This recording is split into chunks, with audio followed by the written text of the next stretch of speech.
नमस्कार मित्रांनो, आज आपण जाणून घेणार आहोत काश्मीरमधील एक चर्चित आणि वादग्रस्त व्यक्तीबद्दल, ज्याचं नाव आहे यासिन मलिक. ओके, याची आपण हिस्ट्री आणि सध्या आणि याच्यावर असलेले आरोप आपण बघून घेऊया. ओके, सो प्रश्न आहे की यासिन मलिक कोण आहे. ओके, त्याची पार्श्वभूमी काय होती, काय आहे आणि त्याच्यावर कोणकोणते गंभीर गुन्हे आहेत आणि आरोप आहेत. ओके, सो सगळं स्पष्ट आणि सोप्या भाषेत आपण समजून घेऊया. ओके, आता सगळ्यात पहिला प्रश्न की यासिन मलिक हा कोण आहे. Okay, so basically Yasin Malik हा जम्मू काश्मीरमधील सेपरेटिस्ट नेता आहे. ओके, वेगळावादी नेता. Okay, so Jammu and Kashmir liberation front JKLF या संघटनेचा तो प्रमुख होता. ओके, सो या संघटनेचं उद्दिष्ट काय होतं, काश्मीरला भारत आणि पाकिस्तानपासून वेगळं करून स्वतंत्र राष्ट्र बनवणे हा याचा मेन मोटिव्ह होता.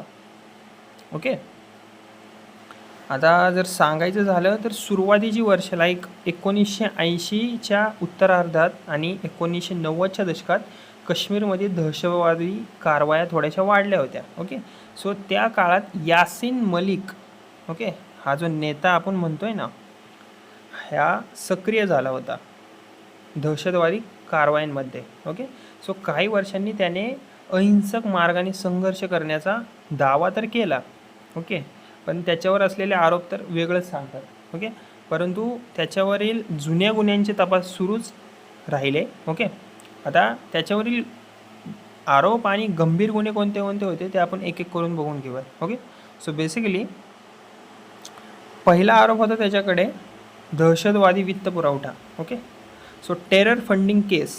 बेसिकली भारताची तपास यंत्रणा नॅशनल इन्व्हेस्टिगेशन एजन्सी NIA यांनी त्यांच्यावर, त्या यासिन मलिकवर दहशतवादी कारवायांसाठी निधी उभारल्याचा आरोप केला. ओके, यासिन मलिक जो हा होता याच्यावर दहशतवादी कारवायांसाठी निधी उभारल्याचा आरोप केला NIAने. ओके, सो 2022मध्ये दिल्लीतील विशेष NIA न्यायालयाने त्याला दोषी ठरवलं. ओके, आणि शिक्षा त्याला काय दिली, आजीवन कारावास, लाईफ इम्प्रिझनमेंट. ओके, सो आता दुसरा गुन्हा काय केला त्यांनी. ओके, 1989 अपहरण प्रकरण. ओके, सो 1989मध्ये तत्कालीन गृहमंत्री जे होते मुफ्ती मोहम्मद सय्यद, ओके, यांच्या मुली, ओके, यांची मुलगी होती रुबैया सय्यद, हिचं अपहरण करण्यात आलं. ओके, या प्रकरणातही त्याचं नाव समोर आलं यासिन मलिकचं आणि न्यायालयीन प्रक्रिया सध्या पुढे चालू आहे याविषयी. ओके, आता तिसरा आरोप काय होता याच्याकडे, यासिन मलिककडे हत्येचा आरोप. सो 1990चा हत्येचा आरोप होता हा. बेसिकली 1990मध्ये भारतीय वायुसेनेच्या जवानांच्या हत्येच्या प्रकरणात त्याच्यावर आरोप ठेवण्यात आले आणि हे प्रकरणही न्यायालयात गेले आहे.